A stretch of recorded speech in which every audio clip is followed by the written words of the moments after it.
Hello! Hi Rona, good evening. Hello po, good evening. Ayun, so wait lang. So before lang tayo mag-start, so magbi-brief lang ako ng short about sa study namin. So ang title ay What Lies Beneath the Skin: Unraveling Perceived Personal Expressions of Tattooed Individuals. So basically ang purpose ng study na to ay to explore yung significance ng tattoos among Filipino individuals and to understand tattoos as evolving self-expressions and showcasing an individual's inner experiences and beliefs. So,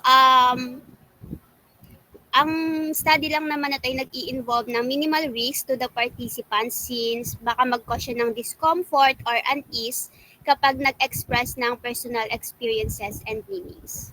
So, baka magpa-appearma na lang kami sa'yo ng, anong tawag doon? Magpapirma na lang kami sa'yo face-to-face nung informed consent. So, start na tayo. Yung first question ko lang is, pwede mo bang i-describe yung meaning or yung kwento behind sa iyong tattoos? Ano ba? Meron akong tatlong tattoo. Bale yung kwento kasi niyan, yung dalawa talaga, yun lang yung sa akin. Yung andito sa chest part ko, tapos yung sa lower breast. Tapos yung isa na nasa likod ng kamay ko, sa kasama ko sana siya pero hindi siya natuloy. Naka-promo kasi yun noon, parang 3 for 1,000 ata yun. Tapos hindi siya pwede magpalit kapag na-print na. So, no choice ako nun. Kaya yung para sa kaibigan ko sana, kinuha ko na lang din. Tapos yung story, yung real story behind nung dalawang tattoo ko, yung andito sa chest part ko. Yung itsura niya kasi double heart siya. Tapos yung isa na nandito sa sa malapit sa ko, breast ko yung dalawa rin na butterfly na maliit. Tapos sinadya ko na na dalawa siya each, tapos magkakadikit kasi it represents my real story or yung personal life ko, ayun. So yung sa isang heart, parang yun kasi yung heartbeat ko from my real upbringing. Tapos yung sa isa, heartbeat ko sa life or sa family na kinalakihan ko ngayon. Then yung sa dalawang butterfly, parang ganun din siya. Yung isa, yung nasa baba, parang naisip ko nun, yun yung ako na hindi naging ako. Tapos yung nasa taas is kung yung sino yung Rona na meron ngayon. Ayun. Tas maliban dun sa super very personal na reason, butterfly yung napili ko yung dito sa isa kasi ayun, parang nung nagpa-tattoo ako, na-consider ko agad na magdagdag pa. Tapos flowers naman sana yung susunod para ayun, para match. Ayun lang naman. Okay, so parang ano naman yung nagbigay sa'yo ng inspiration o parang nagtulak sa'yo na magpatattoo? Nag-start akong ma-inspire or ma-motivate na ayun, yung na magkaroon ng mga tato-tato nung na-gets ko na yung na pwede pala siya gawing special. Ayun, na pwedeng bigyan ng meaning. Kasi noon, to be honest, nung bata ako, hindi ko masyadong gets kung anong meron sa tattoo. Hindi ko siya ma-appreciate ganon. Kahit anong klaseng tattoo, lalo na yung super ang dami, ganon. Parang natudumihan kasi ako noon. Pero nung ayun, yung parang natutunan ko na doon sa tattoo, parang pwede pala akong makagawa ng parang ng meaning na ako lang nakakaalam. So yung thought na yon, parang doon ako na-inspire na na magkaroon ng tattoo. Okay, so parang yung pagpapatattoo mo ba is something na parang spontaneous siya or pinag-isipan mo siya ng matagal? Pinag-isipan ko siya ng matagal. Nag-start ako na parang naplano-plano ko siya nung after 18 ko. Tapos, talagang hindi lang siya natutuloy. Tapos last year lang, mga January, bungad ng 2024, dun lang natuloy. Kaya, pinag-isipan ko talaga. Talagang gusto ko. Okay, so parang paano mo naman i-explain yung parang personal collection ng tattoo mo sa sa'yo as a person? And like parang may connection ba siya sa principles or beliefs or values mo sa buhay? Siguro yung personal significance ng mga tattoo ko, yung thought na, ayun nga kasi, it's about my real story or my real identity. Tapos, somehow, values or beliefs ba? Yes, yes. Siguro sa values, mako-connect ko siya sa yung sa, ba? Gratitude and acceptance. Kasi yun yung value ko sa buhay na dapat nagiging thankful tayo sa yun sa nangyari yung sa akin and yung sa mga taong nag-shape sa akin kung ano ako ngayon. And yun, acceptance na rin sa sarili ko at dun sa bagay na hindi ko naging kontrolado, which is yun nga yung about sa upbringing ko. Ayun lang. Okay, so parang base sa sinabi mo, yung mga tattoos mo is nagre-remind ng personal beliefs mo, 'di ba? Mm-mm. Okay, tapos how about sa ano naman, milestone? Meron ka bang tattoo or meron ba siyang connection sa milestone mo sa buhay? Siguro yung sa milestone, masasabi ko na lang na yun nga yung sa acceptance. Nako-consider ko kasing milestone yung pag-accept ko sa yun dun sa upbringing ko. Kasi noon, hindi ko talaga siya matanggap na bakit ganun. So, siguro yung pagtato ko na yun, parang milestone sa akin. Kasi, ayun, tinatanggap ko na kung ano man yung mga hindi ko na control noon. Ayun na. Okay. So, parang sa paanong paraan naman nakakatulong yung tattoo mo in expressing yourself sa ibang tao? Sa ibang tao. Kasi, yung real meaning kasi ng tattoo ko, hindi ko pa siya nasabi kahit kanino. So, parang sa inyo pa lang kasi yun yung about sa research nyo. So, siguro, in a way, nakatulong yung tattoos ko na ma-express yung yung sarili ko na matagal kong kinip na ayun na hindi ko kayang sabihin out loud na nasasabi ko sa inyo ngayon. And ayun, siguro by expressing it freely to you guys, talagang siguro, parang naging assurance sa akin ngayon na talagang, yun, nai-internalize ko yung values ko na sa acceptance. Kasi yun nga, hindi ko talaga kaya sabihin, ikwento kahit kanino. So, yung expression na yon ngayon sa pagsabi sa inyo, parang naging assurance na talagang tanggap ko na talaga. Ayun lang naman. Okay, so do you think your tattoo reflects aspects of your personalities? And kung oo, sa paanong paraan? Ulit? Tingin mo ba yung tattoo mo ay nagre-reflect ng mga aspeto ng personality mo and sa paanong paraan? Oo, yung dun sa way na sa personality ko yung totoong ako. Kasi parang yung tattoo ko yun yung nagiging symbol ko na kung sino ako. Kasi 'di ba, hindi naman lahat ng tao kilala kung sino ba talaga ako. So parang yun yung nagiging symbol niya sa akin, yung naaano niya kung sino talaga ako.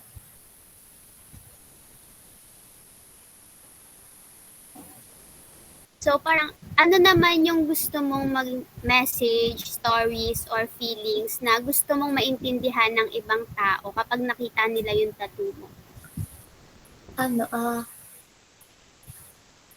Siguro kung i-assume ko na lahat ng mga nagtanong about sa tattoo ko ay alam yung real story behind those. Siguro ang parang message ko na lang or hope na they will start to appreciate every kind of tattoos. Kasi meron ako nung nakausap nung nakita niya yung tattoo ko, sabi niya, bakit daw parang drawing lang siya, very minimal. Parang sayang naman daw yung bayad ko kung dapat pag nagpatato ako, dapat yung super detailed na lang. Kaya ayun, pero ayun, ewan ko kung may mali rin ako kasi hindi ko nga sinabi yung totoong reason. Pero bottom line siguro nun, hindi dapat ganun yung nagiging reaction natin kapag nakakita tayo ng tattoo. Dapat kapag nakakakita tayo ng tattoo, minamark natin na may mga story yung bawat tattoo na yun kahit mukhang walang kwenta kung titignan nyo. Kasi hindi naman lahat ng reason ng pagtatattoo visible or nakikita sa tattoo. Kasi 'di ba ganun, yung ibang mga tattoo pag titignan mo, kahit hindi mo kilala yung tao, magigets mo yung meaning niya. So ayun, parang yun yung message ko na dapat i-appreciate natin yung mga bagay na hindi natin maintindihan lalo na sa tattoo kasi nga hindi lahat ng dahilan ay nakikita and na-express agad-agad sa tattoo. Ayun. Okay. So, for you naman, ano naman yung parang personal feelings mo or thoughts kapag nakikita mo yung tattoo mo? Pag nakikita ko yung tattoo ko, Yes. pag tinitignan ko siya ngayon, hindi talaga ako nagsisisi. Kasi di ba madalas ganun yung mga nagiging nafe-feel nung iba pag tinanong, basta yung tattoo mo, anong feeling? Parang nagsisisi sila. Ako hindi talaga, kahit alam mo yun, very minimal lang.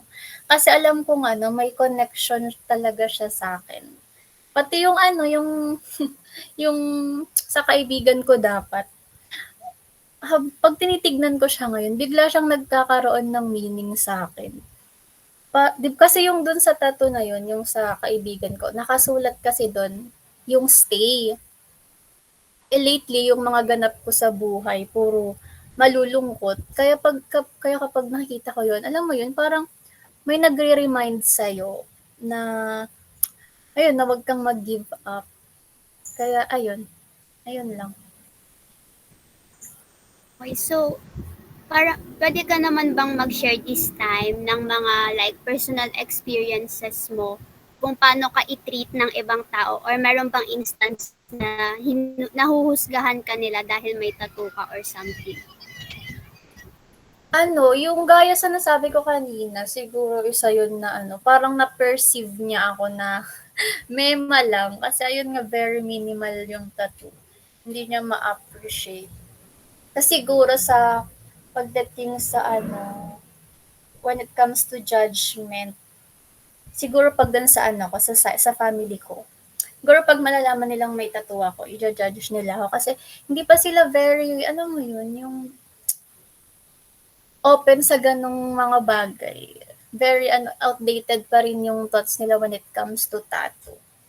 Kaya feeling ko yun yung mga isa pa sa pwedeng mag-judge. Kahit hindi lang sa akin, kahit sa lahat ng mga may tattoo.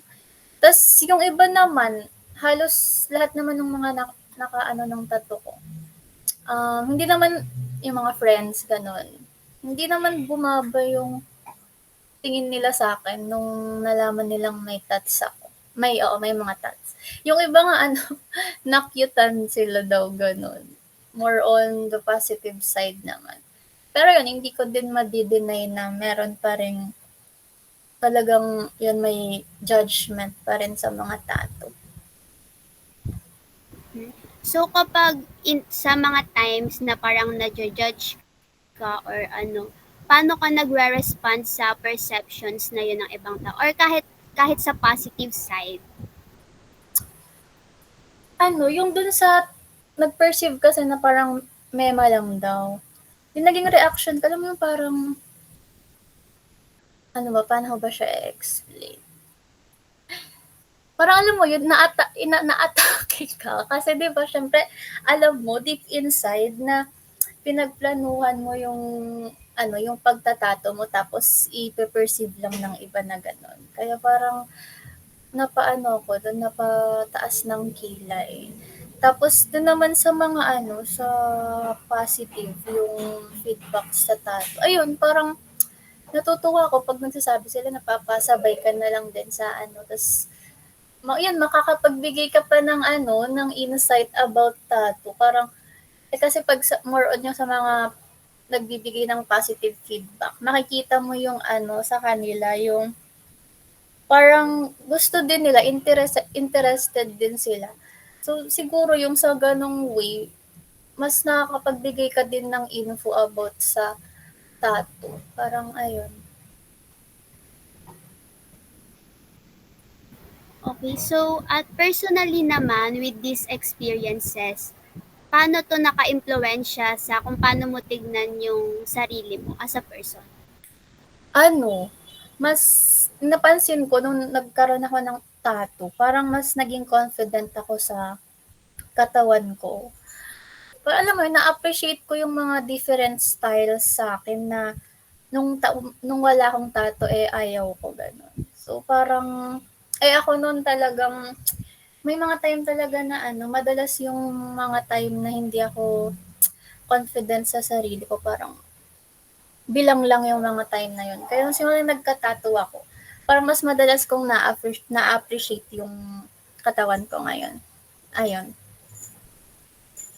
Oh, so parang masasabi mo ba na yung sense may naging pagbabago sa sense of identity mo after mo magpa-tattoo?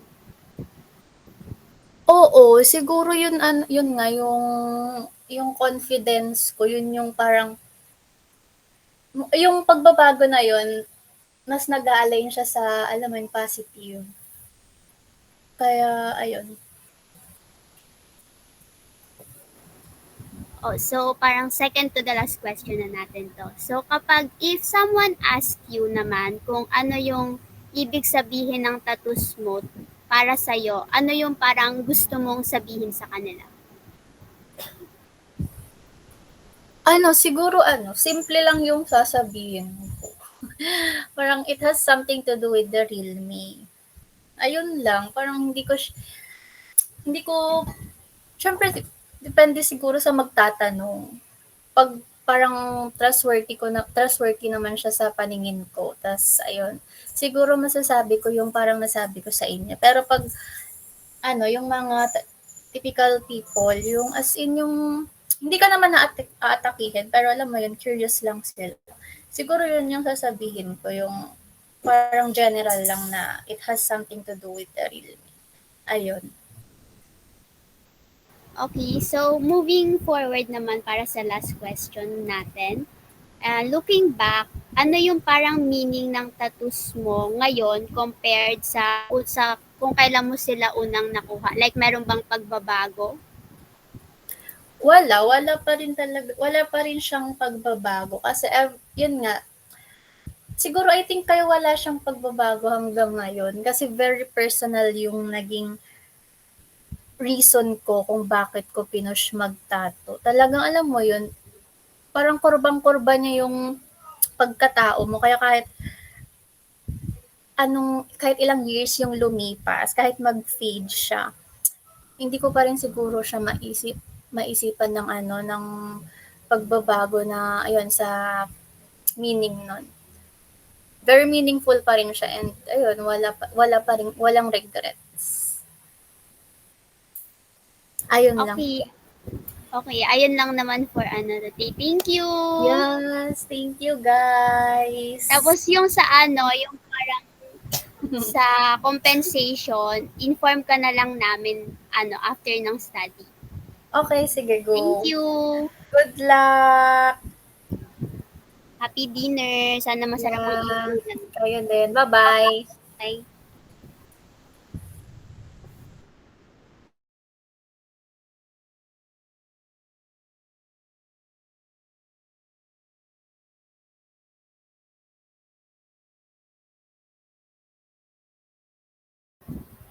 Bye na rin guys. Goodbye.